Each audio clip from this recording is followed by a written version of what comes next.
Hello and welcome to the Pinfall Podcast. I am your host, Liz, and I am joined as always by my co-host, Marcus.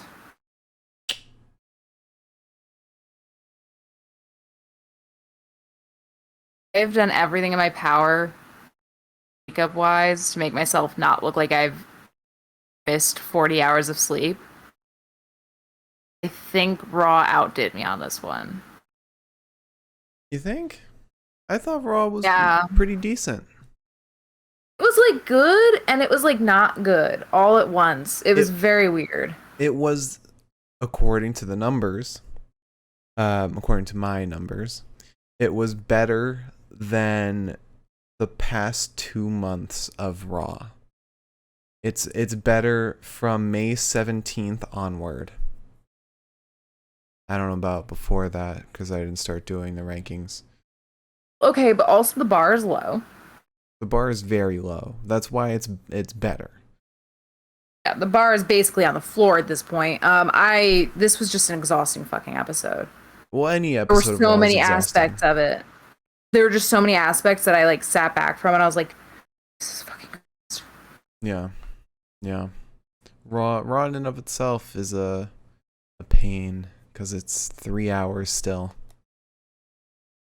And one thing Raw suffers from is they have a massive roster, like a massive men's roster, especially. And it seems like we see the same 6 people every episode.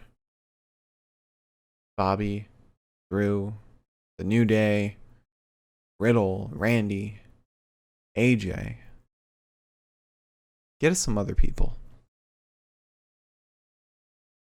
Like, put in Jinder. Put in Cedric. Put in fucking T-Bar and Mace. Give them What they could have stories. done. What? No, how Cedric and Jinder and Jeff and Sheamus were all complaining that they didn't get a spot in Money in the Bank. Mm-hmm. Literally, all of those men, if they had had matches instead, would have been a great episode. What I hope they do, though, with them is they do a 6-pack challenge or 6-pack match for the United States title with all of them. If they don't have Jinder take out Drew for the last chance match. My eyes are so puffy. Are they? You can tell because you can see a lot of my eyelid right now, and normally my eyes are like, ah. Wouldn't have been able to tell if you hadn't pointed it out. So. Oh, okay. But it was a decent-ish episode, much better than before. We had the first Hell in a Cell on Raw since 1998. It was a pretty good match, with really good ending. Then we had Piper Niven's name revealed. Which was Piper Niven. Well, it is her name in kayfabe. Like she mouthed it, but she was named by Eva Marie to be Dewdrop. But the plus side of that is that Piper does not like it. She True. she's very much against it, and so it's not permanent. We might have a Shorty G situation, and that means it'll stick around for a while, but it won't be permanent. Want to hear a funny joke? Hmm. So Seahawk tweeted.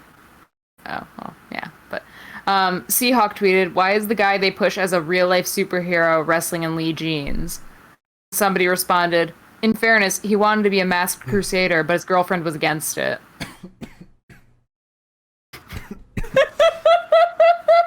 Oh wow, that was good. That was good. That was Joel Pearl. I don't know who the fuck he is, but he's got a Twitch channel, so I don't know. He might be funny on there too. Um, God, speaking of superheroes, we got a new character for Nikki Cross. Why? This feels like one of those like humiliating things that they make people do before they release them. Yeah, but you know for a fact that she wanted this. She or Shane Helms wanted this because her and Shane are friends.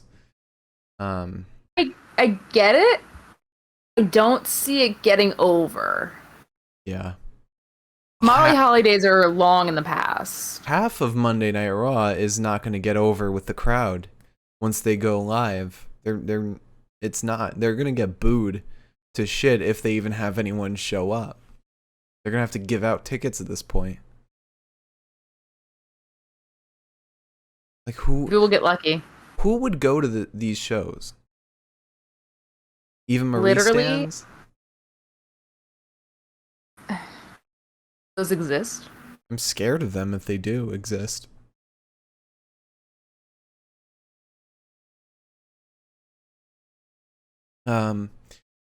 What else happened?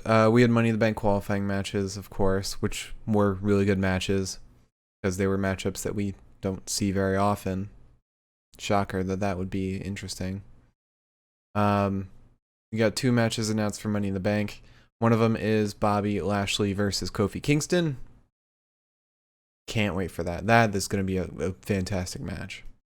Yeah. But we also especially in front of a live crowd. Oh yeah, and you know for a fact Kofi's winning.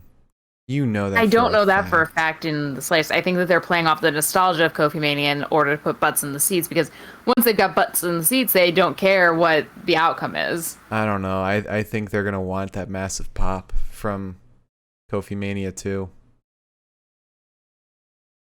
I don't know. Plus, it doesn't seem like Brock is gonna be signed to do anything come SummerSlam. So, can you say that for the news, sir?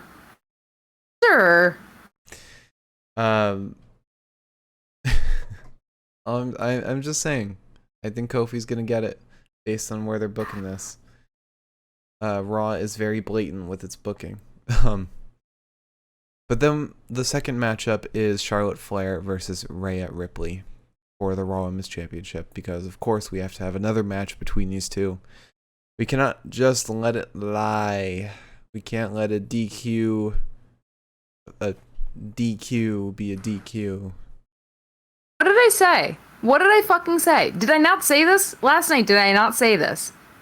This is exactly why they DQ'd the match. Because they're gonna do it in Money in the Bank. Charlotte's gonna win. We're gonna move on to a bigger and better fucking feud, because Rhea just cannot be the champion. It's painful. It's painful to watch. It is very painful. I never wanted to feel this way about Rhea, but like when Rhea gets on the TV, I'm like, oh my god. Turn it off. Yeah, and I don't even know if it's entirely her fault. Of course, how she's booked and how she's written is not good, but she also doesn't have good chemistry with a lot of other people. Man. All right, so do you want to jump into the news while we're here? I mean, we already did. Okay, Rhea. You have at least 5% more personality. Aww. Splucha, welcome, Splucha. Splucha? A minute. Welcome to Monday Night Raw, I guess. All the episodes you choose to tune into. Yeah, you know. I'm sorry. He's just that invested in Eva Marie that he has to come check it out. Anyways, so let's start with some non-WWE news, and that non-WWE news is that I didn't know that Jess Havoc and Sami Callihan were a thing, and apparently they are, and apparently they're engaged. Oh, congrats. Yeah, congrats to them. I did not know they were a thing either. Hopefully Sami Callihan does not teleport away from the wedding. That was Sami Callihan so teleportation. stupid. Oh my god. Oh. Remember when he teleported backstage? I mean, you could go anywhere. You don't know. You could have teleported to France and teleported back. It'd be so funny if he was standing backstage, but like with a croissant.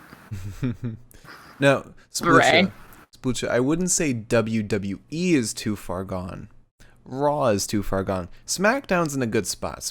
Like all across the board for Hell in a Cell, SmackDown was great.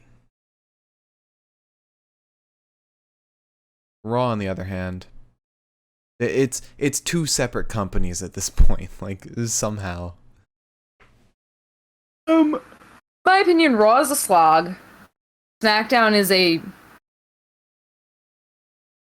canter. Mm-hmm. If you've ever fucking ridden a horse, a canter is not a fun position to be in. Because it's just like, it's choppy. Mm-hmm. Sometimes you hit a stride and you're like, yeah, we're riding. And then like it goes back to like, so. Splucha asked if we were positive on Hell in a Cell. Were you positive? I fucking hated Hell in a Cell. I was pretty positive. It was like 50-50. Like, the matches, every match had really good in-ring work, but half of the matches, okay, 5 of the 6 matches had really good in-ring work. 2 of the matches had shitty endings, shitty finishes, and one of them was just shit, which was Alexa and Shayna. But Bianca and Bayley was fantastic. Sammy and KO was fantastic. Cesaro and Seth was fantastic. Drew and Bobby, amazing stuff in the ring, but bad finish. Rhea and Charlotte, pretty good stuff in the ring, bad finish. But see, the thing is for me is that none of that felt really different from a network show. Right, and I mean, like, I pay-per-view should feel that way. I saw some other people saying Cesaro and Seth, that seemed like a SmackDown main event. Yeah, a lot of it felt like main event of whatever USA and Fox show that we would watch. Nothing felt special. Bianca there was Bayley nothing felt special. It felt better than most of the matches, but everything else felt very... I don't know why I'm paying $10 for this when I get everything else for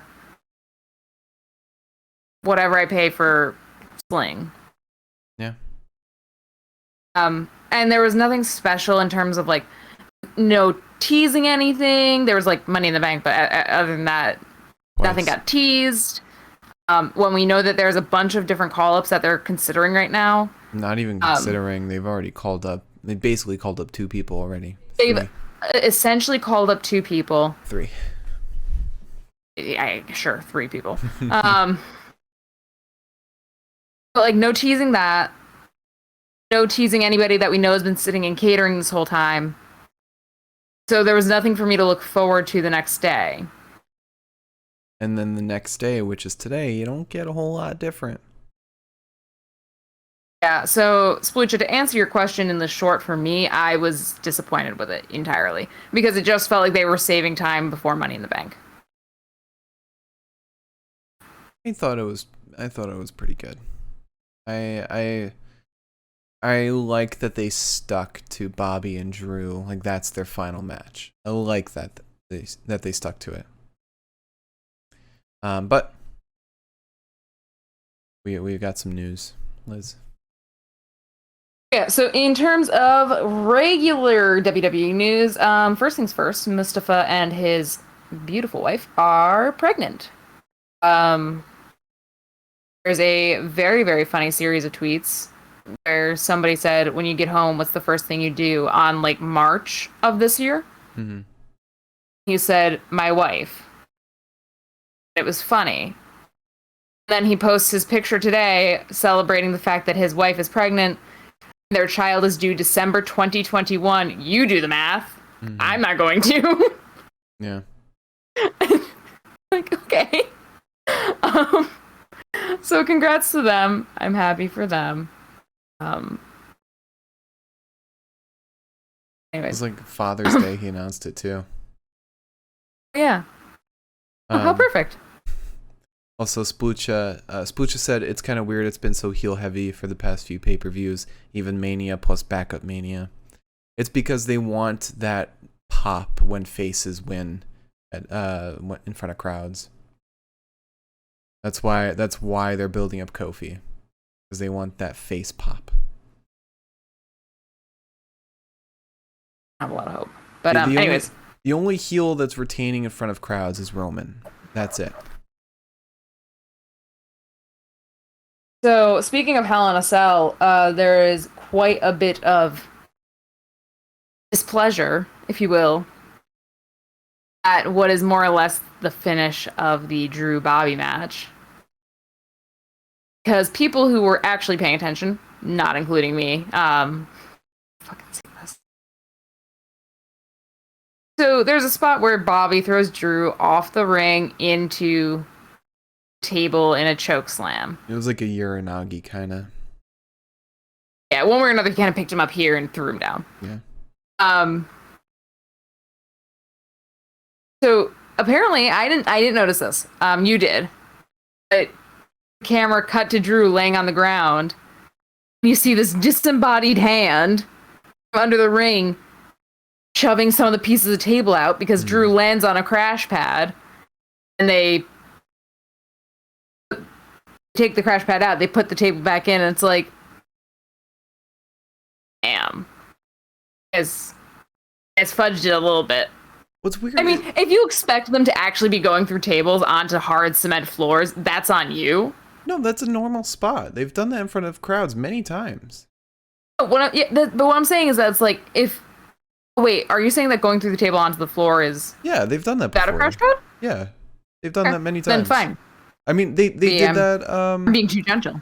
Remember at... Oh, what was it? TLC or Extreme Rules?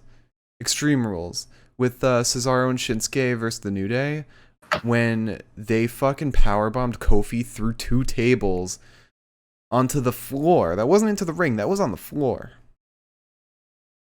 I just think that, like... I think people are forgetting the fact that a lot of this is phony baloney. Right. And it's like, I mean, WWE should have seen that coming. They should have been smarter about that. Oh, that one guy should have been a little quicker. Right. But it's just like, oh, guys. Like, the Drew and Bobby match was already going to get some flack. Like, damn. You know what? They probably saw what Roman did with Dominic on SmackDown, throwing him outside of the ring, using a crash pad, and we're like, we could use a crash pad. But they use it for like this mundane, like this simple bump that's, again, been done a lot of times before. I think Drew just didn't want to land on the ground. I think Drew is one of those people. No, Drew takes a lot of bumps. I mean, Fair remember enough. his match against Sheamus?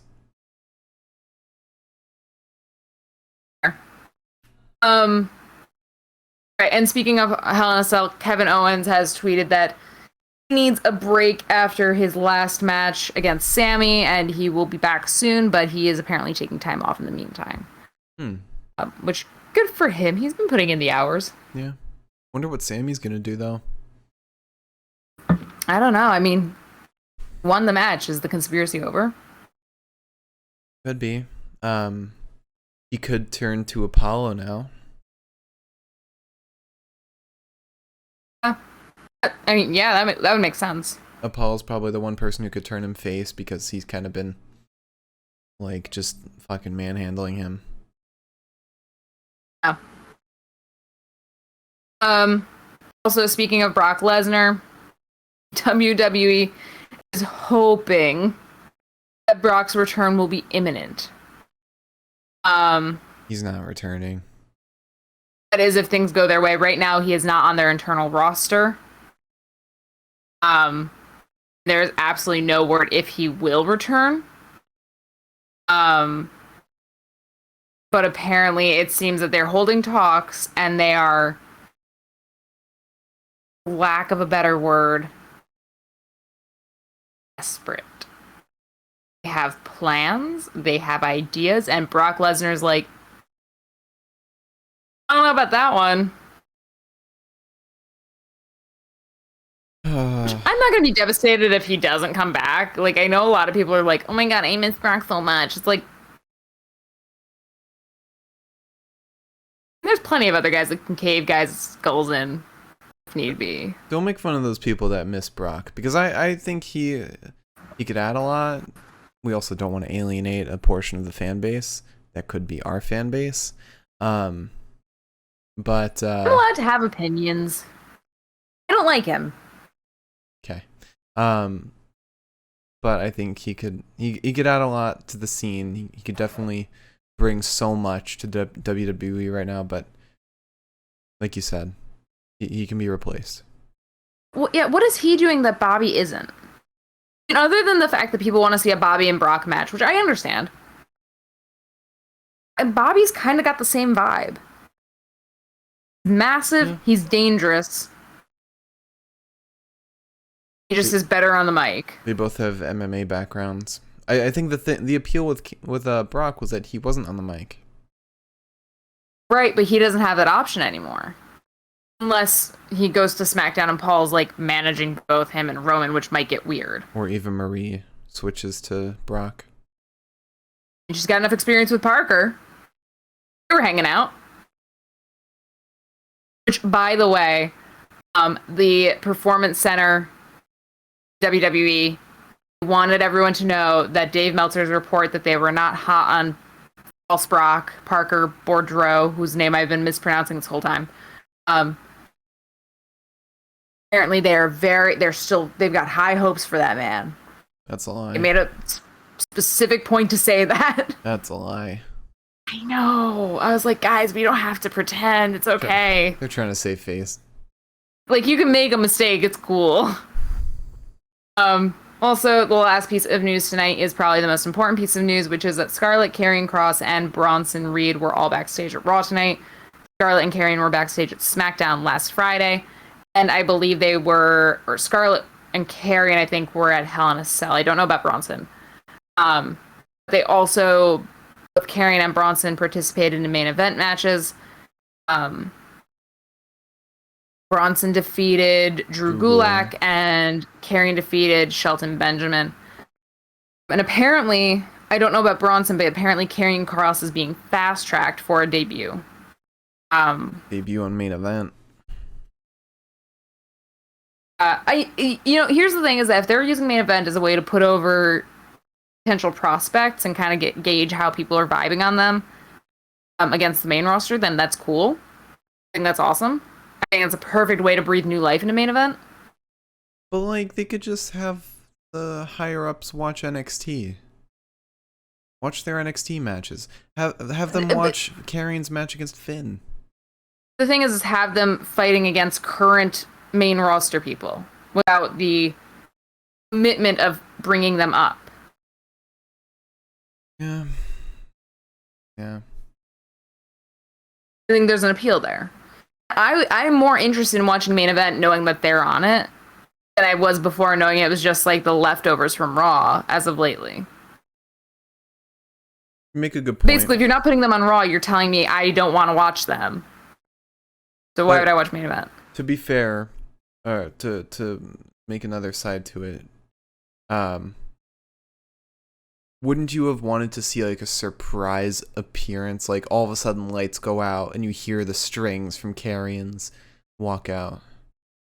Yes, but also the thing is for me is that I'm not the target audience for this question because I don't really like watching main event. Get enough recap as it is from Raw. I don't need more recap. So as a person who doesn't watch main event, I'm still cool with it because I'm not gonna have that blown for me main event, you know? But there is something to be said for losing the allure of that surprise. Yeah, I mean, dark matches happen all the time backstage. I don't know why they couldn't just have a dark match and why they had to put them on main event. I don't know.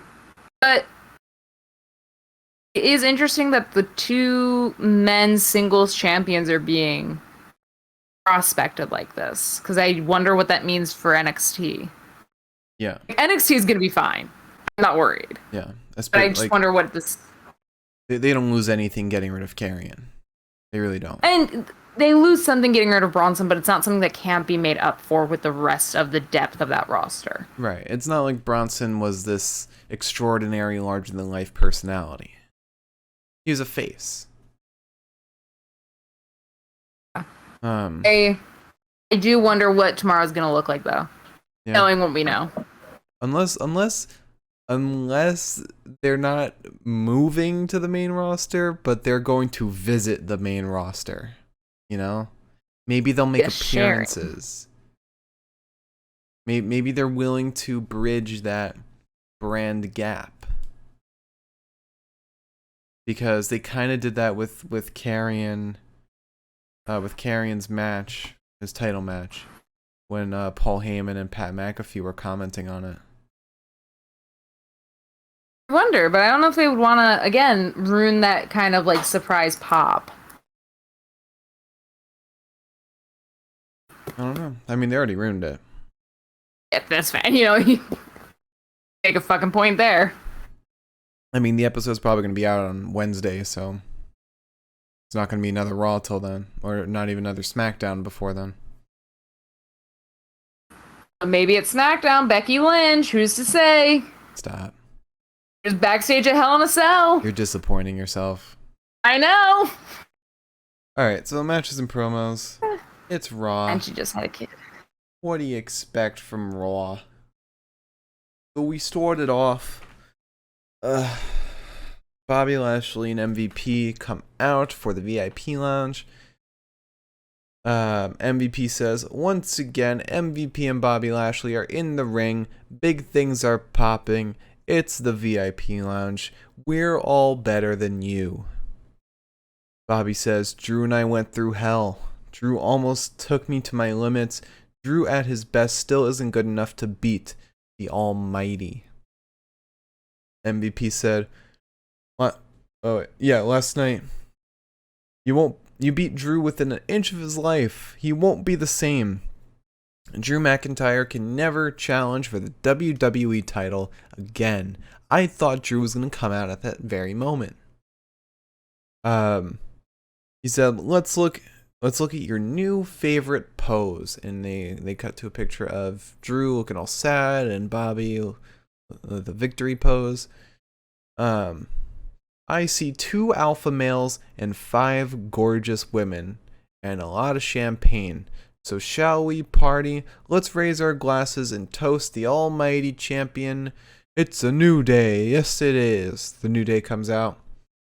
They've got a cart of toast. Kofi says, no disrespect, bro. Xavier says, we want to participate in the toast. And they start throwing toast in the ring. MVP and Lashley no-sell it, unlike The Miz, Morrison, Elias, and Riker during the tomato shit.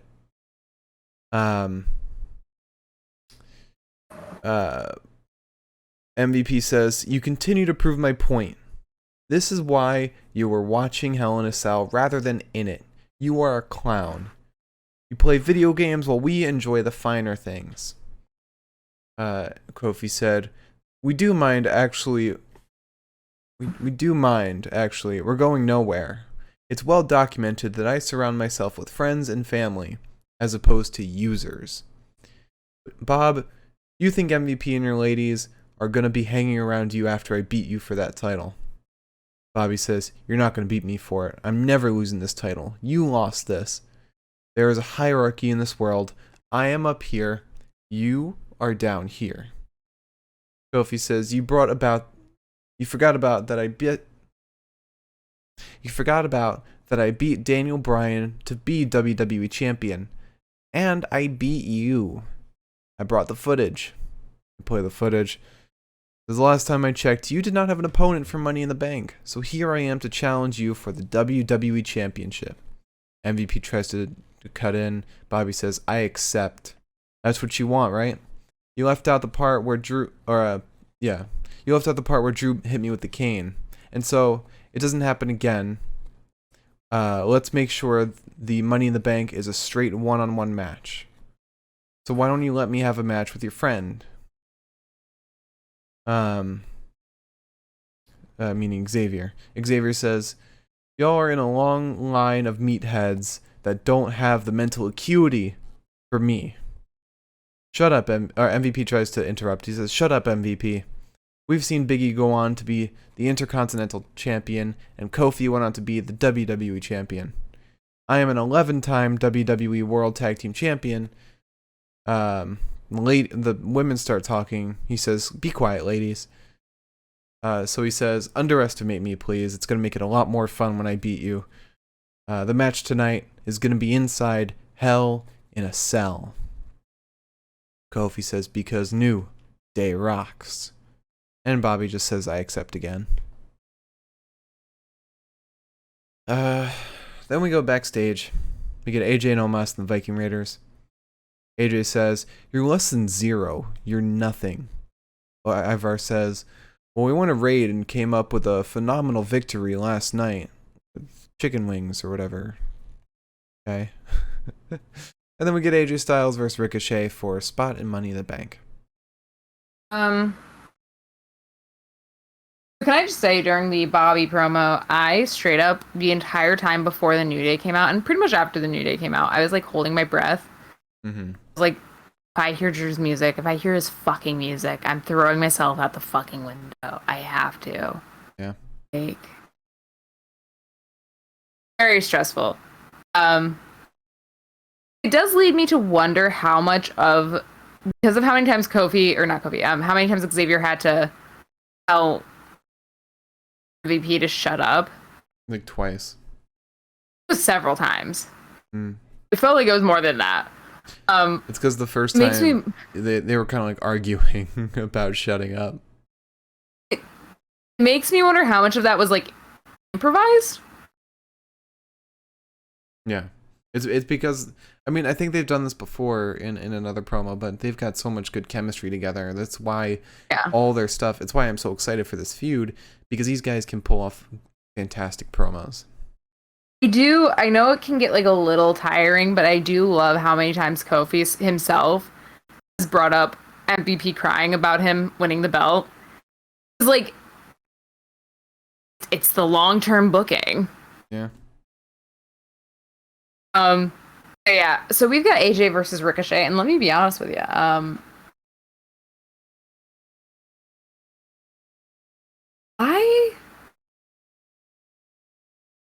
kind of forgot that this happened. Like, this feels like a distant memory in my head. Yeah. Yeah.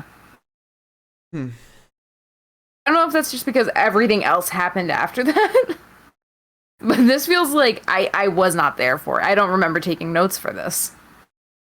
And that's mostly because for the beginning 5 seconds, I did not take notes. I tuned in mentally when Ricochet got lawn darted into the post ringside. We got a chop to AJ and a shoulder tackle to Ricochet.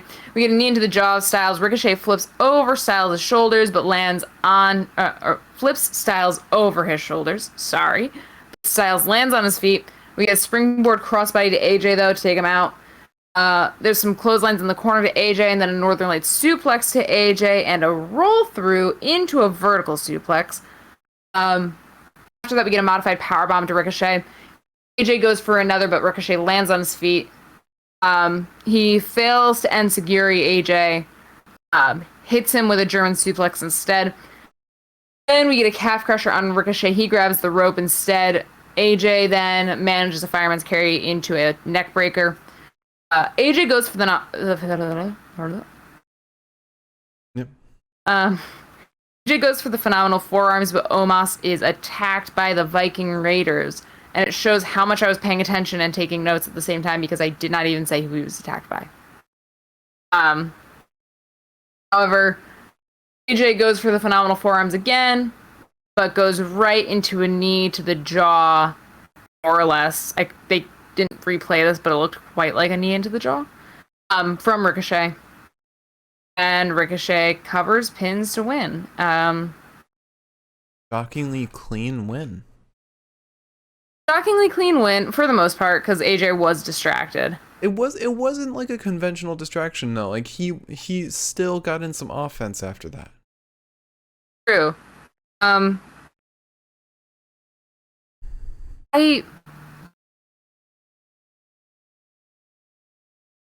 didn't hate this match. It was good. I do still have a problem though with Ricochet's gimmick. It's so confusing to me. I don't know what they're trying to do. I think maybe it's like Hitchcock kind of thing. You seen that movie? Will Smith? He's a superhero, but he's like a drunk superhero. He wears street clothes all the time. And is kind of like an anti-hero. Okay. That's what I see when I look at Ricochet. Especially with the whole superhero gimmick that he's got. But after the match... Take your word for it, because otherwise I don't have any other explanation. After the match, we get Randy and Riddle backstage. Riddle says, "If I win that briefcase, I'm going to bring it everywhere we go. I'll hide my stash in it." And Randy's like, What are you talking about? He's like, "My stash of Whoppers. Plus, I have this irrational fear of the Burger King stealing my Whoppers." And he goes on, and Randy he shouts, "Riddle, what do you want?" Riddle says, "Listen, I know you've cashed in before and you've won the Money in the Bank briefcase. Maybe you've got some pointers." Randy says, "Pointers. Stay out of my way." Riddle says, "But could you imagine two brothers fighting each other for an opportunity if we both win our matches?" Randy gets in Riddle's face and says, "Not for you." And then we get a promo or an interview with Piper Niven, Piper Niven and Eva Marie. And Eva Marie says to the interviewer, "It's been 5 years since I've stepped in a ring. I got a mani-pedi before last week." That sentence right there tells you exactly everything you need to know about her gimmick. But I caught a cold. Achoo. She is the worst. But I know the WWE Universe is dying to see the return of Eva Marie. So I got a protege to take my place. Her name is... And Piper's standing there like...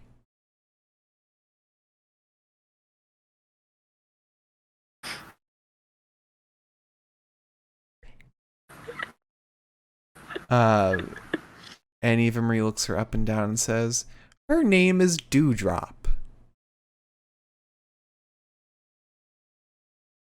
And I'm not calling her Dewdrop, I'm calling her Piper. She looks pissed off. She looks annoyed.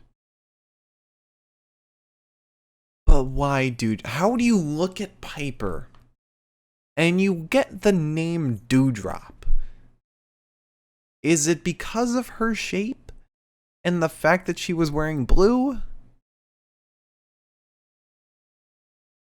And also, how do you hear the name Dewdrop and spell it D-O-U, no space, drop?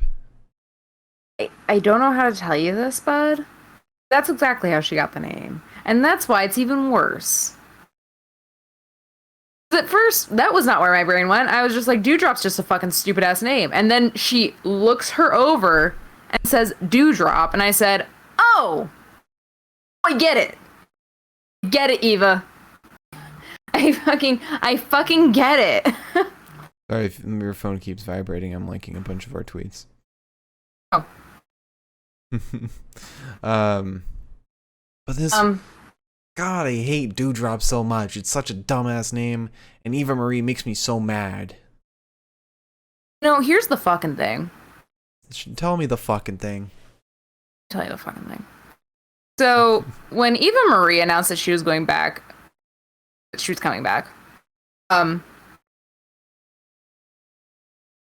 reactions were mixed. Yeah. I know a lot of people were like, "Oh my God, Eva Marie's coming back. Yay!" And some people were like, "Oh God, Eva Marie's coming back. Oh no." And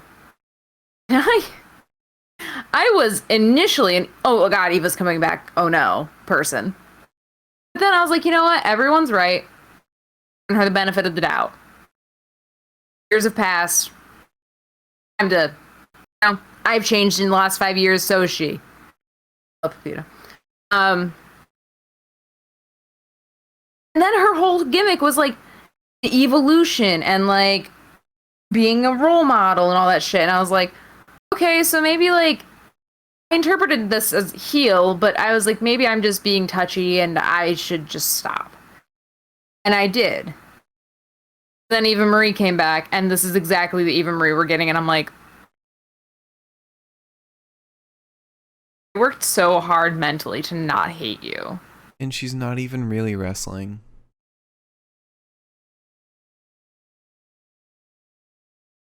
Cat on me. Yeah, also, there has not been one mention of the evolution promo since the promos. Yeah. Also, I'm sorry, she fucking freaks me the fuck out because she has this way of talking where she's looking away, she's like expressive and emotive and all that shit, and then she looks at Kevin, who's interviewing her, and it's a dead face. There's nothing going on. It's so fucking weird, and I might be the only one that picked up on it because I don't like her. But it was creepy. Like she turns off when she makes eye contact. Yep.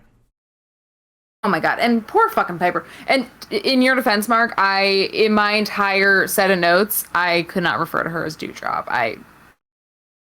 Something about like my typing hands, they were just like, nope.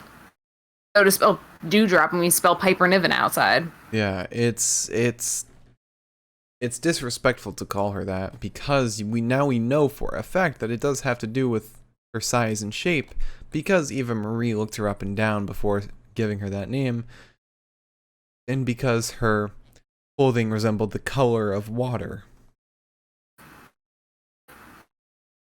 Yep.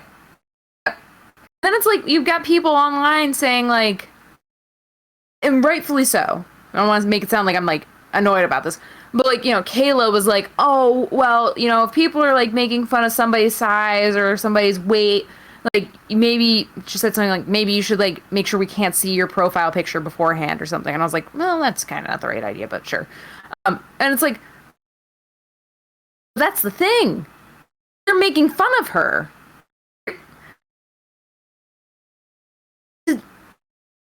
It's not like Eva Marie walked out there and said, this is what I'm going to call you. Somebody in the writer's room did that, and then other people said, yes, that's the right idea. And that's what gets me mad. Is that, like, we can say that this is Eva Marie. It's not. It's grown-ass fucking adults with high-paying jobs saying, yeah, you know what, Eva, look her up and down and then call her Dewdrop. It's fine. I'm not mad. I've got a feeling Eva Marie's not doing much improving here.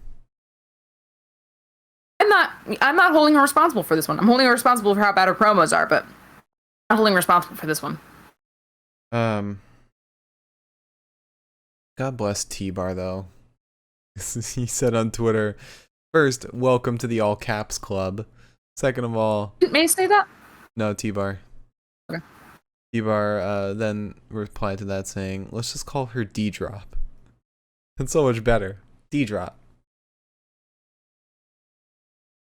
That's him. I Much prefer Piper, but could go on. This is my next SmackDown karaoke. yeah. But that wasn't, or this isn't disrespectful on a wide scale like that was.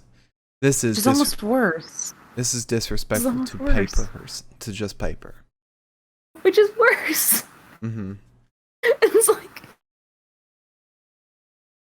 and the other thing too is it's like there's already a horde of people that are going to be coming at her for her weight. Like, you're just enabling that now. Mm-hmm.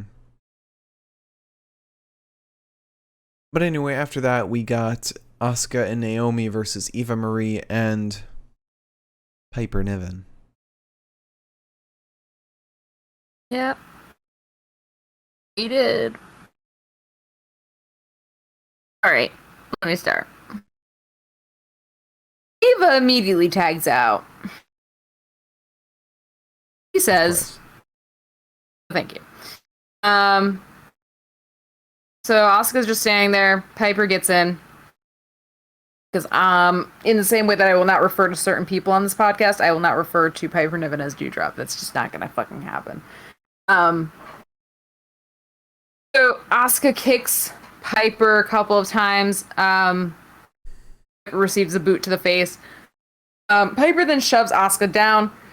She charges at Asuka, but Asuka dodges her. Sends her into the post. There's some double knees to the face of Piper. And me hiccuping. Naomi gets in. There's a scorpion kick to Piper. Piper slings Naomi into the corner and then splashes her. Cannonballs onto her, and then Piper goes up top, but Eva tags in and covers Naomi. Kicks out. Eva Maria's SOL. Naomi covers. Naomi wins. Piper Niven. After Naomi kicks out, Eva's like, fuck, I don't want anything to do with this. Goes to tag out, and Piper Niven jumps down. Says, you're on your own.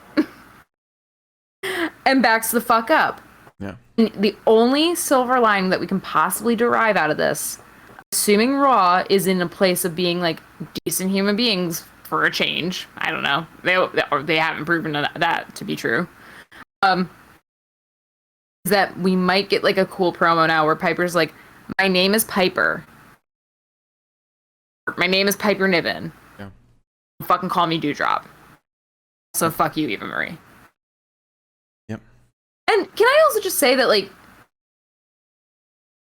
I don't know how much say people have in their storylines, especially coming from an Eva Marie standpoint, where she's coming back from not being around. None.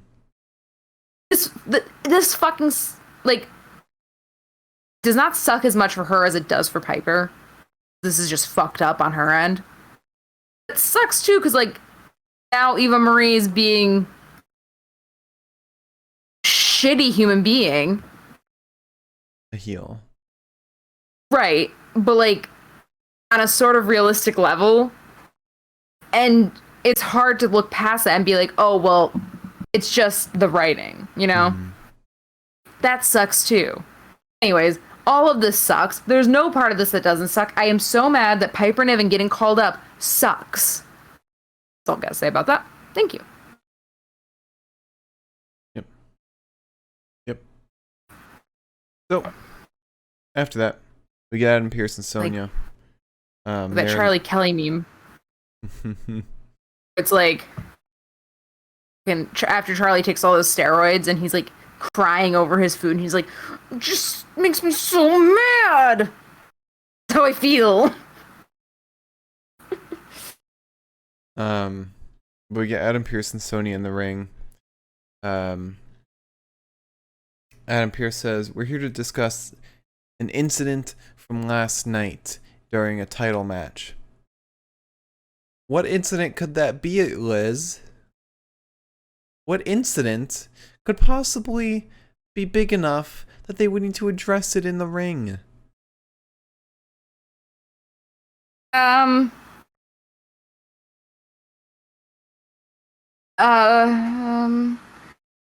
Nia slapping Reginald. No.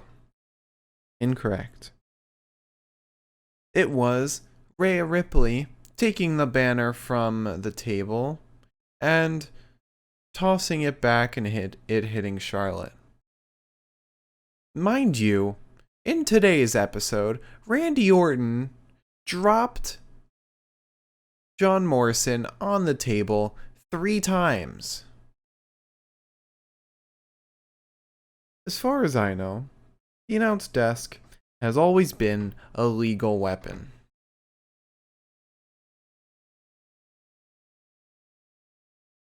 You know what's funny? that in our next match, we literally get an example of this being done. Is that not what I just mentioned? Yeah. Was it? I said Randy dropped John Morrison on the desk 3 times. And I was just reiterating the point. Yeah.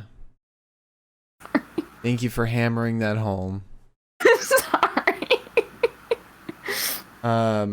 Sonia says, we want to bring out Rhea Ripley to the ring. Rhea comes out.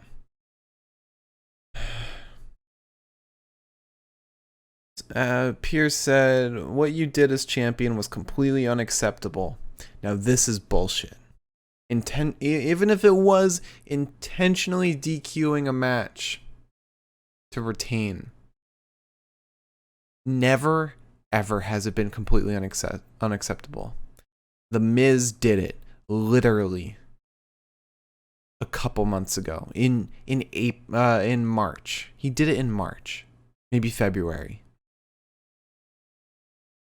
So enough of this.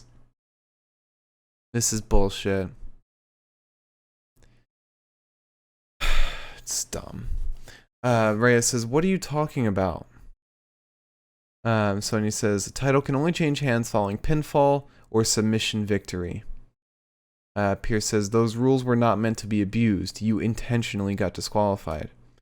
Rhea says, Charlotte kept breaking the rules time and time again. Sonya said, Charlotte is not the current champion. Charlotte Flair then comes out. Also, Rhea had a point by saying that Charlotte keeps breaking the rules time and time again and always gets away with it. But Charlotte comes out and she says, you meant not yet. Not champion yet. Rhea, I'm not mad at you. I'm proud of you. Last night I was kicking your ass. You proved you're smarter than I thought. You were actually quite clever. You're a strategic competitor, like me. But I'm still going to destroy you.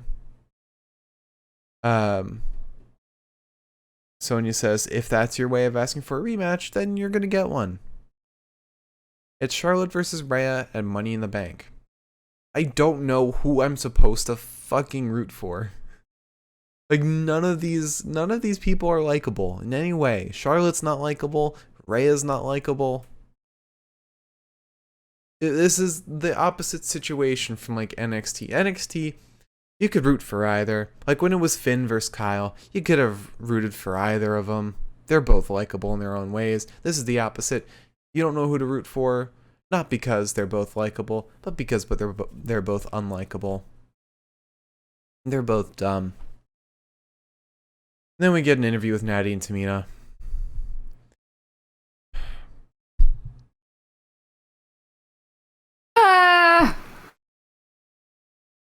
And they're doing an interview right next to the practice ring.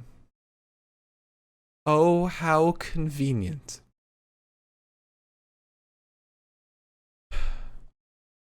And in the practice ring are Mandy and Dana, and they interrupt the interview. And mind you, Yingling Stadium, or Yingling Field, whatever it's called, is pretty big. I mean, it's a football field. Correct me if I'm wrong. There are tons of places to have an interview, right? Think? We saw several examples tonight. Can I just say something? Yeah. Not to be biased. Yeah. To be fair, Natty and Tamina did not choose the location of the interview. Right, but an interview is a place where it needs to be silent, and therefore Dana and Mandy should not have been there. Okay, but also, Natty and Tamina were in a photo shoot right there. Why after that incident will the photographer say, okay, let's continue to have this photography area right next to the practice ring? Why not move his station to, I don't know, the next room over? Or literally anywhere else. It's Yingling goddamn Field. It's big.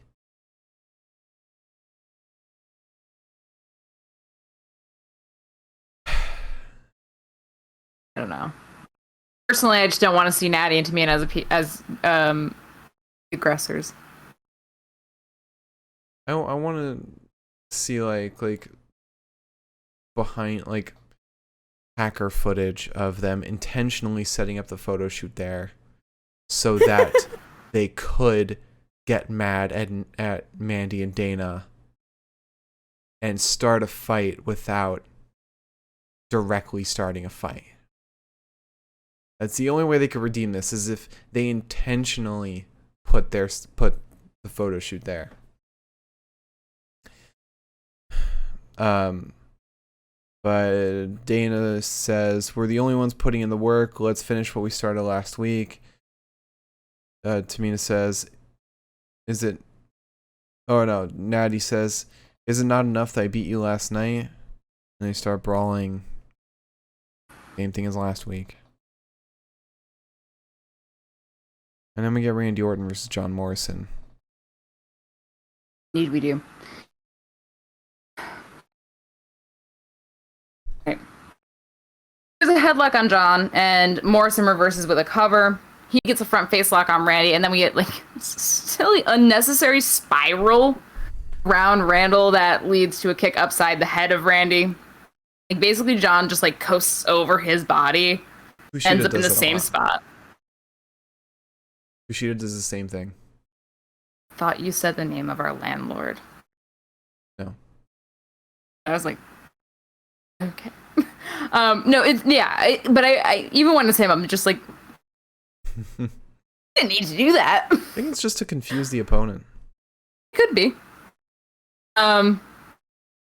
So Randy then throws John backwards. We go ringside. Randy slams John's head into the announce desk and then drops him into the announce desk, which is it's almost like a callback. It's like a callback joke. Randall then stomps John Morrison's ankle back in the ring. He kicks him under the jaw, or John kicks Randy under the jaw, hits him with a spinning roundhouse, sends Orton shoulder first into the ring post, which I said, oh my god, Randall's shoulder's so delicate. Please be nice. He then slams Randy's arm into the stairs. Get back in the ring. There's a transition into a shoulder lock before slamming the affected area into the mat. John wants the Kimura, but Randy won't allow it to be locked in. There's some chops to Morrison, and then a nasty fucking Puma tackle to Jonathan. And then Randy does his weirdo Draper DDT shit. Except he smacked John Morrison's ribs.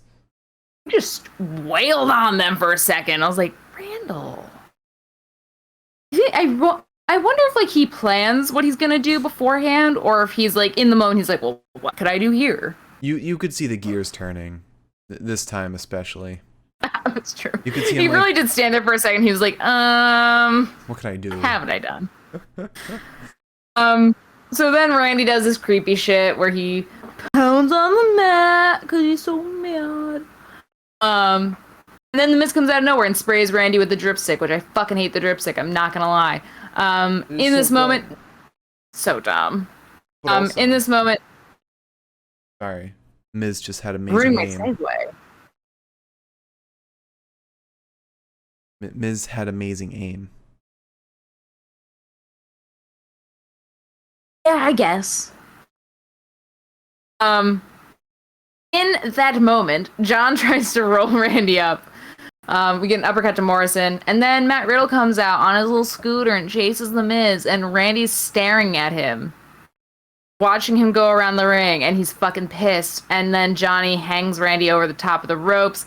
It's a actually genuinely sick Starship Pain. I remember you telling me that that's like a move that people don't like, or like it was ranked as like a ridiculously unnecessary move, but I like it a lot. Yeah, I like it too. But I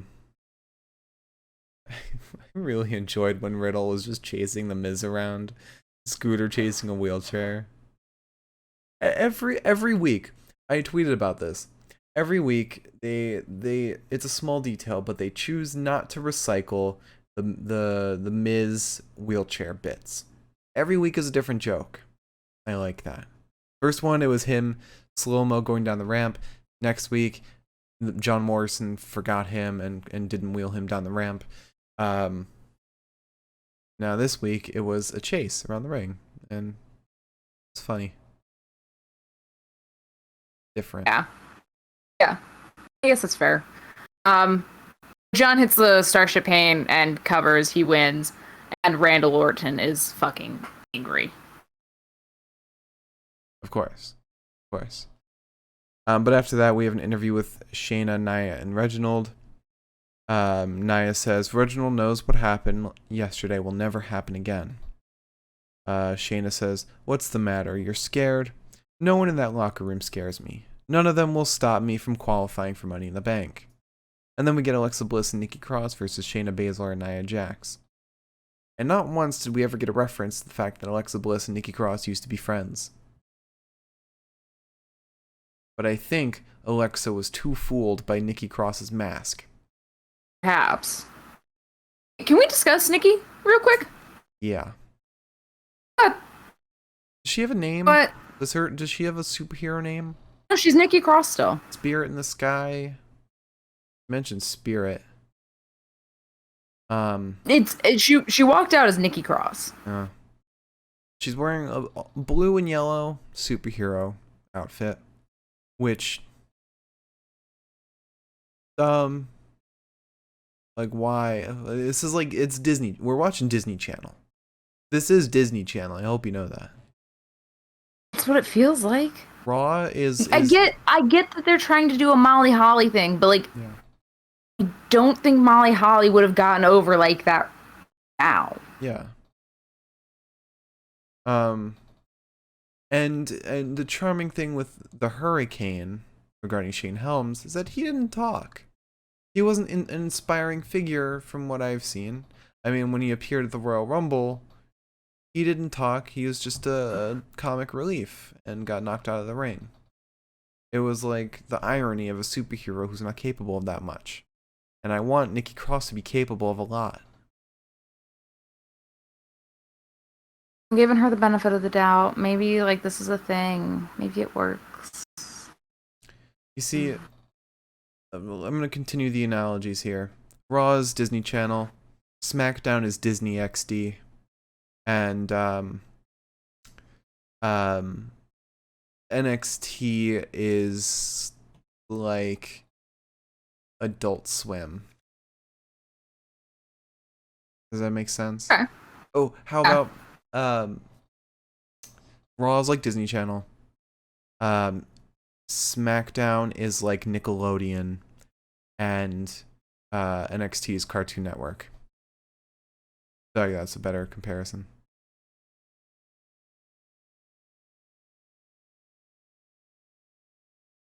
Is that better? He had different childhoods. Really? I didn't like Cartoon Network. Really? Oh my god. No, Okay. that was never my thing. Outside of like Code Lyoko. You didn't like Ed and Eddie? No, that was boys' humor. Courage the Cowardly Dog? Okay, I did like Courage, but it scared me. Oh, it scared me too. Couldn't watch it. What other shows were on Cartoon Network? What? Dexter. Dexter's Laboratory. Okay, Totally Spies was on Cartoon Network. I watched that. Spies, yeah. And Codename Kids Next Door. I watched that. See, got a bunch of shows. Adult Swim stuff too. I think the only reason I didn't like Cartoon Network was because I associated that with when I watched TV, it was on the weekends at my dad's house. So Saturday we would get there in the afternoon, so we'd watch like Nickelodeon and Disney Channel. And then Sunday would be the day I'd be going back to my mom's and watch Cartoon Network alone in the living room while my sister was like waking up because she was older. Mm-hmm. And I hated watching Cartoon Network because there was nothing like good on Disney at that time. I had to wait until it was time to watch Disney Channel. And then I knew I was going back to my mom's house anyways, and I wouldn't actually get to keep up with any of the episodes. Yeah. So, did you ever? that's my reason. Did you ever watch Disney XD when I forget what it was before that? I don't think I was watching Disney at that point. I had to watch everything my sister watched. So when she phased out of Disney, I phased out of Disney. Okay. Disney XD was some good shit. I don't know what it still has on right now. But that was like the fun shows, like I can't remember what shows were on there. I know Phineas and Ferb was on there. Yeah, ever watch that? It was like the cartoons were on there. And like the live action stuff was on Disney Channel. Yeah, I was never big on cartoons. I really like live action a lot more. But everything that like my friends watched that had like younger siblings, like I don't know. I don't even know the names of the shows, but like all of the shows that were on after a certain point, like in early middle school, I never got to watch. Hannah Montana. Watch that. Hannah Montana, Lizzie McGuire, I watch. That's So Raven. Like none of like the shows with like the sitcom-y kind of. Well, I guess that's So Raven had a sitcom setup. Cory in the House. I watched that briefly. I don't think I kept up with that. My sister was in love with Jason Dooley though, so that was why we watched it. Sweet Life of Zack and Cody. Yes. That was my favorite.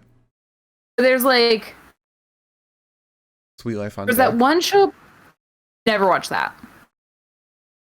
There's that one show with like the dog. Dog. I don't know. There's like a dog in the title. I never watched that, but I know like a lot of my friends did. Oh, I think Like I know what Max you're and talking Allie? about. What is A it? thing was Max and Allie a thing?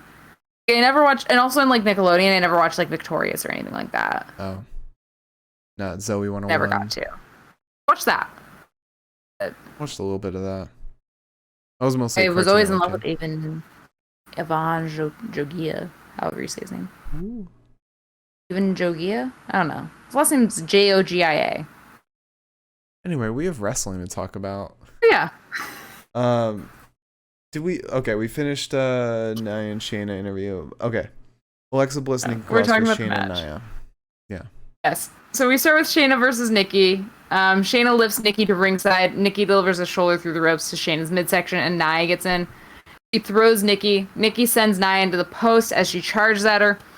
Nia goes to ringside, and Reggie checks on her, and like Alexa Bliss steps down and hypnotizes Reggie, and Shayna then like comes through and is like, "Don't fucking look at her.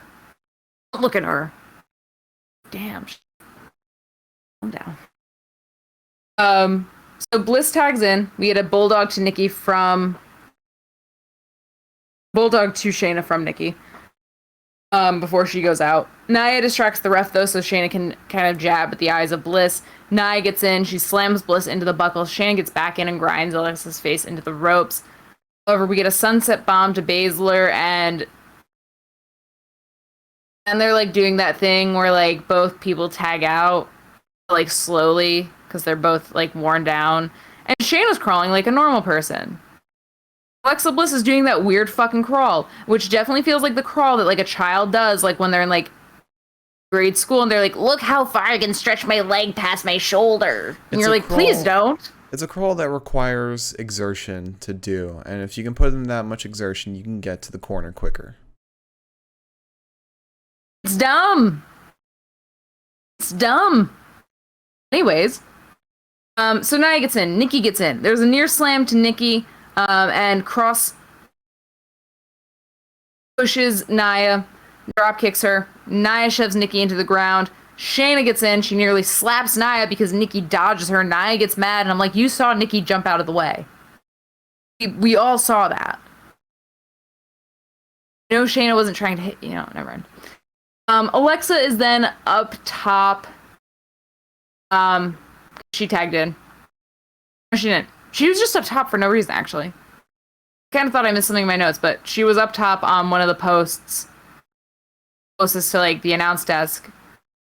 And Reggie's like staring at Nia and like looking up at Alexa Bliss. Alexa Bliss tries to make Reggie slap Nia, but Reggie stops himself because he's much stronger than that. And Nia hugs him, and I was like, "Ow, actually my emotions hurt a little bit on this one. I don't know why." Reggie didn't slap her because he's stronger than that PG-13 rating. Reggie said, "I'm a good little boy, please." So Nia would kick his ass. No, she would. Nia would be like, "Oh, you didn't mean to do that." Actually, that's probably fair. Anyways, while this is happening, Cross kicks them both through the ropes and rolls Shayna up in a crucifix pin to win. When you said Cross, I thought you were talking about Karrion Cross. Also, he's gonna have to change Cross his out name. of fucking nowhere. He's gonna have to change his name. They can't have two crosses. Being honest. Oh, maybe that's why they made Nikki the superhero, so they can give her a new name. My God. I thought about that and I said, oh no. Oh, What are they gonna call her? What do you think? Nikki. Nikki? Oh, just Nikki. The Nick? The Nick. Yep.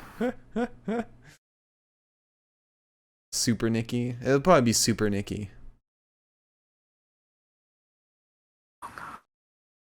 She's never gonna escape it. Mighty Nikki.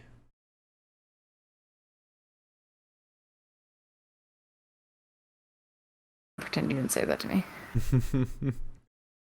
After that, we get Drew McIntyre and Adam Pearce and Sonya. They feel bad for him after his loss, and he says, "It's fine. I'm just looking. I'm not. It's in the past. I'm not trying to hold on to it. I'm looking to the future. I went through a war last night. Didn't feel good. I think he gives another history lesson. I didn't write it down because I am sick of his history lessons." Did he give another one? I think so. I saw somebody tweet about it. I think Sean Ross Sapp tweeted. Oh my about God. it. But then we get Adam Pearce and Sonya. They are backstage and they run into Jinder Mahal, Cedric Alexander, Sheamus, and Jeff Hardy arguing. Jeff is mad. Jeff and Jinder are mad because that they're former WWE champions, so they're not getting a chance at Money in the Bank. But Cedric is mad that these antiques are arguing about the past when they've got a bright future in Cedric. Cedric calling Jeff Hardy an antique made me fucking cry. But at the same time, he called Jinder an antique. Stop. Ignore that. And Sheamus. Jeff said, maybe you should stop future tripping and worry about your beatings. Adam Pearce said, these choices are final. Sheamus chimed in and said, I'm the US champ. I should be in the matches. And Pearce said, so your nose is better, so you can defend the title now. And he's like, oh no, my nose is broken. Are you crazy? And like walks off. And Jinder says, you would consider all these nobodies over me, the modern day Maharaja. Even Drew, who's gotten many opportunities, is getting a qualifying match. So if something were to happen to one of your participants and they can't make it to the match, please consider me as an alternate. So you know, now that they announced the last chance match, you know for a fact Jinder is going to intervene. Make one of them unable to fight.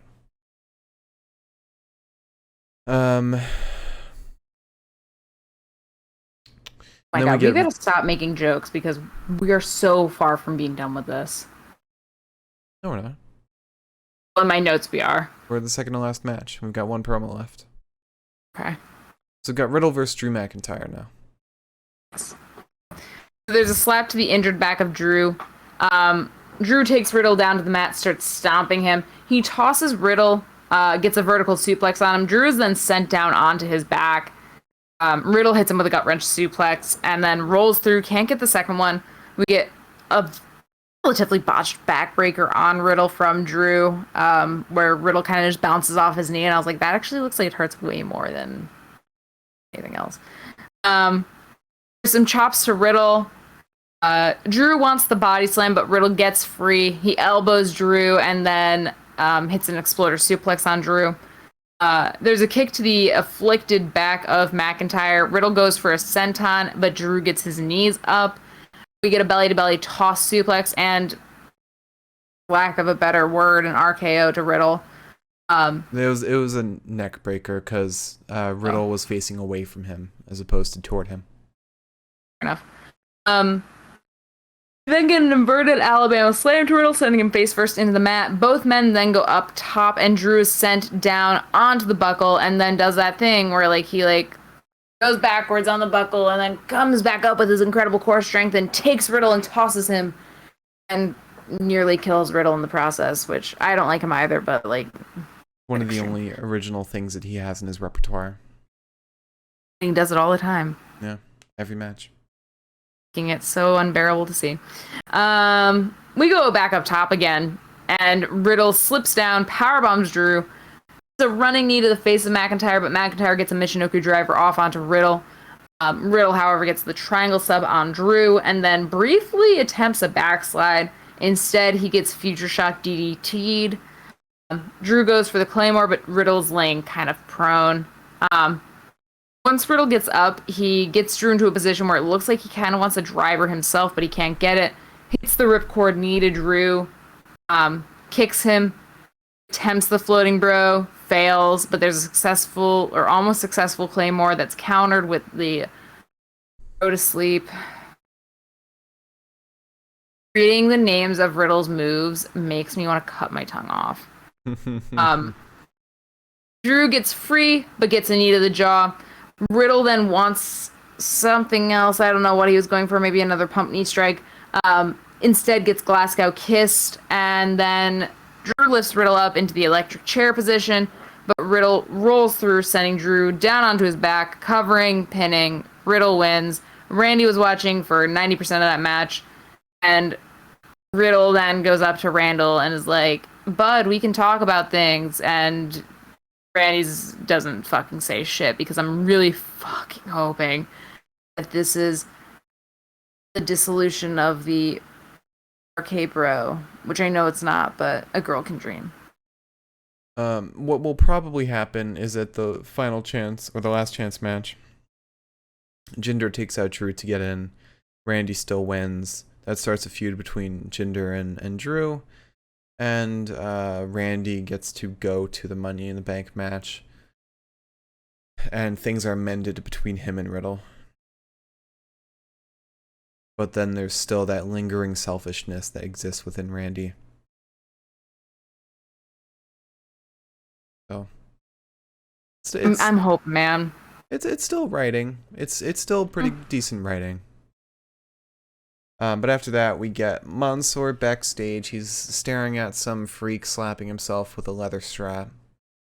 But he runs over to Mustafa. Mansoor asked the freak a question and got a weird ass answer. Mustafa said, "You're asking all the wrong questions to the wrong people. How did all the superstars in Money in the Bank qualifying matches steal those spots? If you can't get the opportunity to climb the ladder of success, then you have to build your own ladder." They got to be building up to something with these two. I want to see something. These guys are too good to just be left in promos and main event matches. And then finally, well, after that, we got an announcement that next week we'll be getting a strap match between Elias and the third Forgotten Son.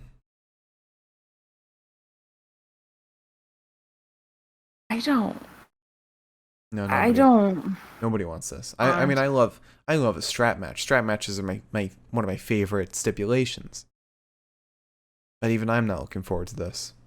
And it sucks because like strap matches are fun. And Elias is fun. This is not fun.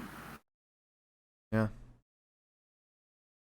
But anyway, speaking of fun, we get Xavier Woods versus Bobby Lashley to finish up the episode. Yes, we do. Alright. Let's see if I can get through. It's only 3 pages of notes. Okay, that's not bad. There's a drop kick to Lash and a kick to the hamstrings of Lashley. Woods then gets tossed into the corner. There's some shoulders to the midsection of Xavier and then a big clothesline to him. Bobby then hits him with a DDT. Xavier gets a chair. Goes to hit Bobby with it, but Bobby grabs the chair, throws it at Woods, punches it into Woods' face. Then Bobby goes for a spear inside the ring. Xavier dodges that, sends Bobby into the post. We get a drop kick through the ropes to now ringside Bob Lashley, and then a second one. Xavier gets the chair back, sends it right into Bobby's head as he goes to re-enter the ring. We then get chair shots to Lashley's body. He starts choking Woods out against the ropes afterwards. And then Lashley is unloaded from the ring because it's basically the only thing Xavier can do at this point. However, as Woods goes to do a basement dropkick into Lashley, he is gently placed inside the ring apron, and Bobby's just fucking pummels him. Lashley then throws Woods into the cell wall. We get a kendo stick to make its first appearance. However, before it can be used on Woods, Woods hits a diving attack to Bobby's left knee, then drop kicks him. Get a kendo to Bobby's back and then against the neck.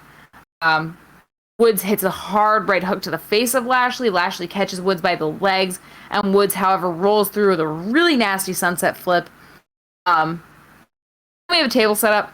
Lashley wants the powerbomb into it, but Woods avoids and sends Lashley down onto the table. It's a gnarly fucking coast-to-coast elbow drop. That sends Lashley right through the table. And he overshot it. Yeah. Like, fucking ridiculous. Makes it even more impressive that, like, a far-ass coast-to-coast, he overshot. Yeah.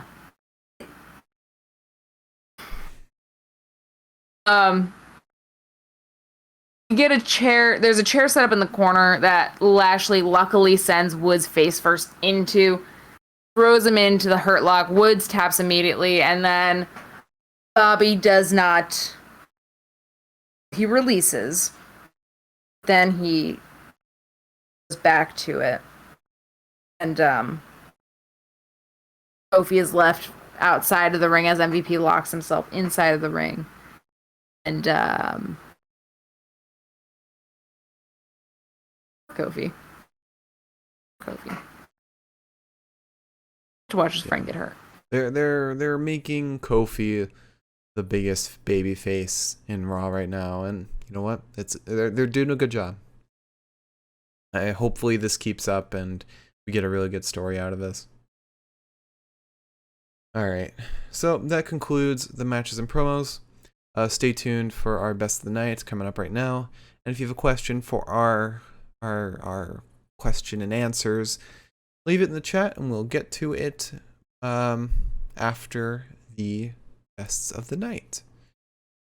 All right, so let's start with promo of the night. Hold on, let me open up. Okay, so promo of the night.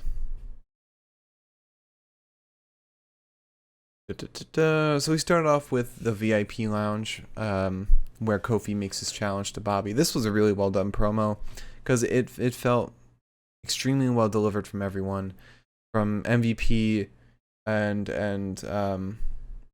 Kofi getting mad, or MVP and Xavier getting mad about the interruptions. Fucking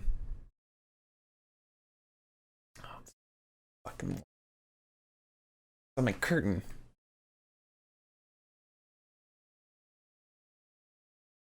Stupid fucking. Where was I? Oh yeah, it was just a really well delivered promo, and sets up a natural challenge. Like, this feels real. It feels built up. It feels deserved. So I was very happy with this. Then we had AJ and Omos and the Viking Raiders. That was okay. Randy and Riddle backstage. That was fine. Eva Marie and Piper, that was bad. Pierce and Sonya in the ring, that was bad too. Natty and Tamina's interview, that was bad. Shayna and Nia's interview, that was fine. Drew, Pierce, and Sonya, that was fine. Pierce and Sonya running into the mid-carders, that was good. I liked that. And then we had Mansoor and Mustafa, which was fine. It's got to go with the VIP lounge. That's the best promo. I gotta agree with you. I mean, the New Day always know how to bring a lot of emotion to their promos, and they did that tonight again. And once again, and it's never tiring. Once again, MVP carrying Raw on his shoulders.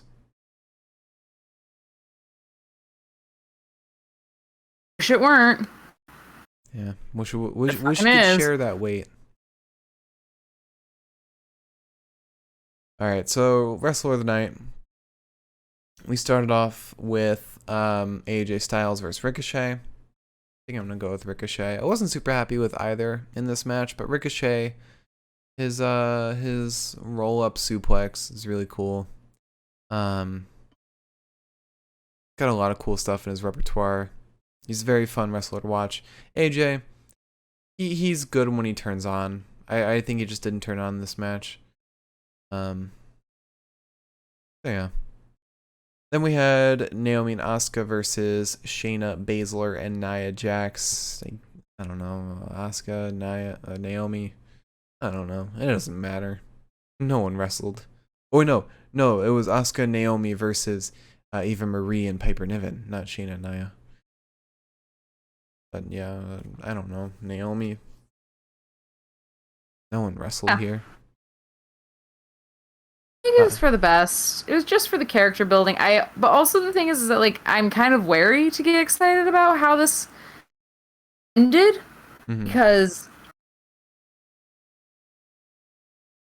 like it seems early for Piper to leave Eva Marie. I don't know if I'm wrong on that end. Unless they just start a feud between them, and that's kind of just how they get introduced. It's possible. That could be cool. But moving on, we had John Morrison versus Randy Orton. I'll go with John Morrison. He's fun to watch. He's very flashy. Randy was fine. He was good. I think John just got over him a little bit. But then we had Alexa Bliss and Nikki Cross versus Shayna Baszler and Nia Jax. And you know what? I'll go with Alexa Bliss. Her hypnosis shit is lame, but she wrestled really well in this match. I can't deny it. She did the sunset bomb and that shit was cool. Then I love her modified Sister Abigail. How it's like a DDT as well. It's cool. I'm mad there's no kiss anymore. I know. But yeah, she was really good. And then we had Drew McIntyre versus Riddle. We'll go with Drew. Fine. I don't know. I wasn't impressed by either in this match. Drew's alright. I hate that he stole the white noise now, but the Michinoku driver is a good addition to his moveset. Yeah, it's true. Except he uses it every match. He uses that, the rope, the buckle throw, every match. Sometimes I wonder what he did before he had all that. And I know I've watched those matches, but I don't remember. Glasgow kiss, Claymore kick. It used to be trying to spam the Claymore kick over and over for it to not work. And then finally we had Xavier Woods versus Bobby Lashley, and I am going with Xavier Woods. He fucking killed this match. That coast to coast on the table was impressive as hell. Xavier proved that he belongs in the ring with the WWE champion in a Hell in a Cell. Like this was fantastic. I really loved Xavier here. So it honestly is a little close. But I'm going to give my pick for Wrestler of the Night to Xavier Woods. Second would be, honestly, Alexa Bliss. Glad it wasn't, because I would not have gone with you on that. Are you going with Xavier? Yeah, I'll go with Xavier. Okay. And now, match of the night. We start with Ricochet and AJ Styles. It was a pretty good match, and then the distraction came in, which wasn't too bad. It was fine. It was a fine match. Then we had Asuka and Naomi versus Eva Marie and Piper Niven. The only reason I didn't give this match a 1 star was because we got some character development between Piper and Eva, and it's moving forward a story. and it didn't do what everyone expected, which is just give Eva Marie a free shot in the Money in the Bank ladder match. So they actually did something different. Also, Miriam asked, Piper and Eva are going to be WWE's next anti-bullying campaign, aren't they?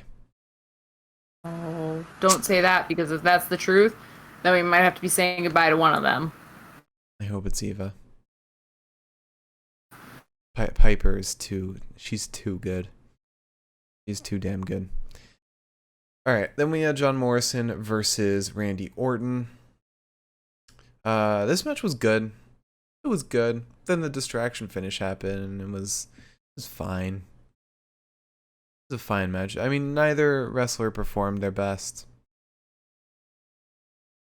Fine. Then we had Drew McIntyre versus Riddle, and this match was fun as hell. You didn't have any wonky finish. This was clean. This was a clean win on Drew McIntyre from Riddle.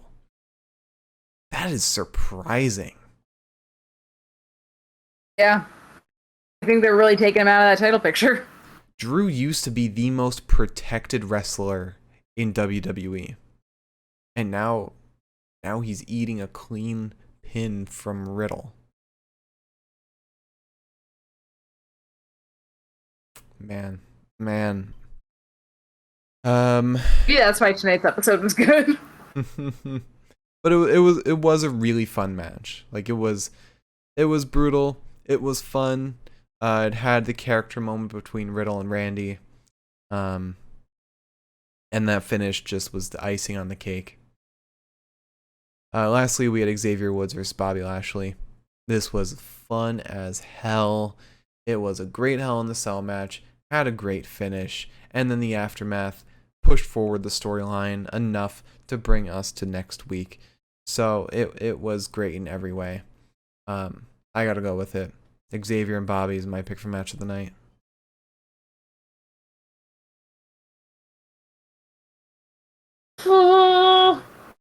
Yeah, I agree.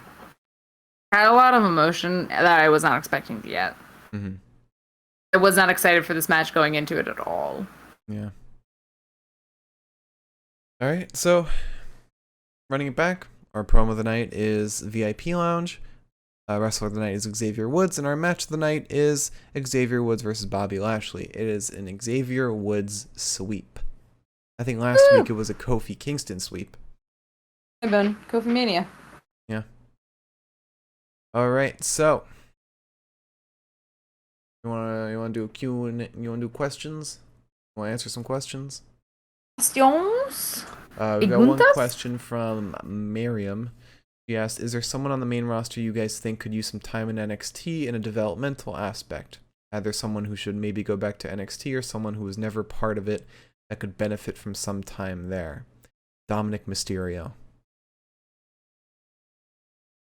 Yeah. I'm gonna give another Dom one needs because that's it. too easy. I wouldn't mind seeing Drew back in NXT. Really? I think he needs to be on SmackDown. I think that it would do him well to be in a place where he was back to thinking about how to wrestle again, because he doesn't seem to be thinking about new and inventive ways to do it. It's just stolen shit, same old shit. I would love to see a Drew McIntyre NXT run again. Splucha said send Otis until he grows the beard back. Yes, please. Yep. I'll second that one. Trying to think someone besides Dominic, because again, Dominic is too easy. That's too easy of an answer. Maybe Ricochet. Big Ricochet. He would put on amazing matches in NXT, and I think he needs to develop his character work a bit more.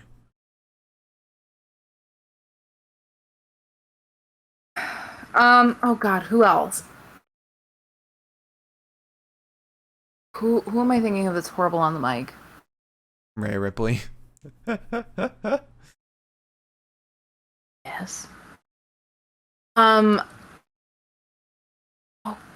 fuck me. There's somebody who's really bad on the mic. Dom. I do think Dom would really really benefit from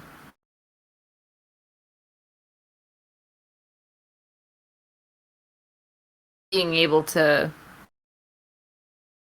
have that time Yeah. back, I guess. Yeah. I mean, he's really good in the ring. I just think he needs to build up his character, and he needs to work on being on the mic and all that.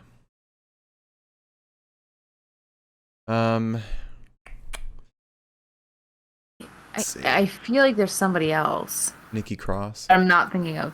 Nikki could go back and that would be good. I think also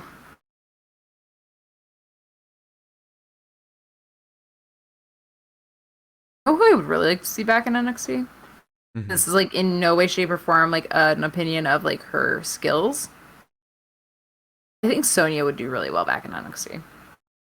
Well, this is less of a question of them doing well in NXT and them going back to improve themselves. Yeah, I mean, if there's somebody going back to improve themselves, Dom's obviously the obvious choice. Yeah.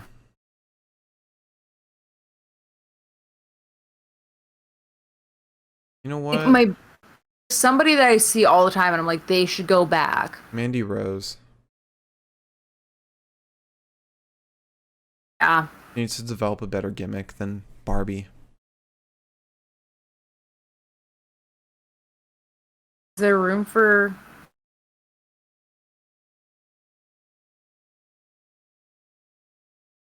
there's not a lot of roles that blondes play in the WWE outside of Madonna. I mean, there's Charlotte Flair and technically Rhea Ripley now. Rhea Ripley's not blonde. It does not count. Alexa Bliss. Frankie Monet. She's in NXT. I'm talking about main roster. Oh, main roster. Like there's Candice. Yeah. Also Alexa Ripley. Alexa Ripley. Ooh. That's an interesting combination. Yikes. I think I need to leave. Alexa Bliss. She's like my Spider's George. Mm-hmm. She does not count. I don't recognize her as part of as a member of the overall blonde population of the main roster. Mm. I think as far as men are concerned, I think maybe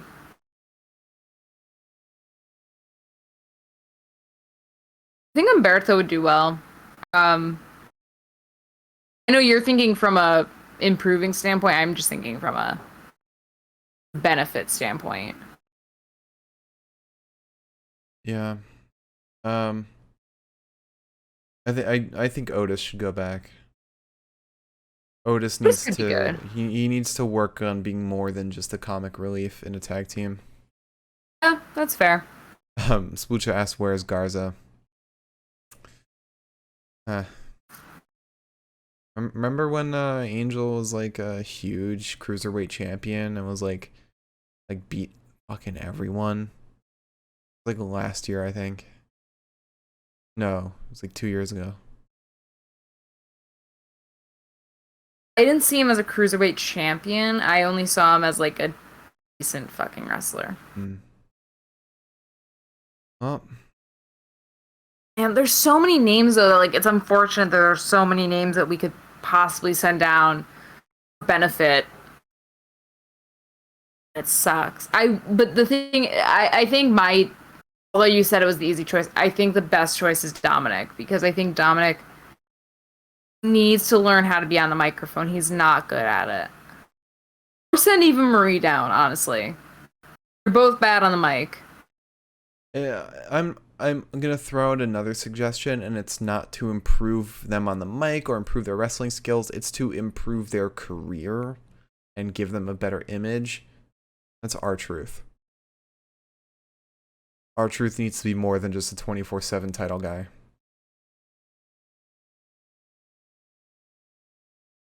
I just miss him. Who knows where the fuck he is now? Akira Tozawa has been champion for way too long. I think since WrestleMania? Or kind of miss the 24/7 bits. I could do without him. Awesome. But... all right. So unless there are any more questions, which doesn't look like there are now, Liz, would you like to close out this episode? I suppose I would. If you tuned in tonight, thank you so much. And if you tuned in the future, thank you so much. Happy 4th of July now, I think, right? I don't think there's anything else coming up. And happy Pride Month. That's still happening. I forgot. Yeah. Happy Pride Month. New York City Pride is coming up. Right. Might have already come up in your town. Let me check my calendar for what's coming up. If Mark can't find anything, happy 4th of July. Yeah, the next thing is 4th of July. Yeah. So, happy Pride Month. Enjoy that. And then we have to celebrate the country, unfortunately. Please keep in mind your local pets when you set off your fireworks, because my cat doesn't like them, so please don't set them. I also don't like them because they scare me.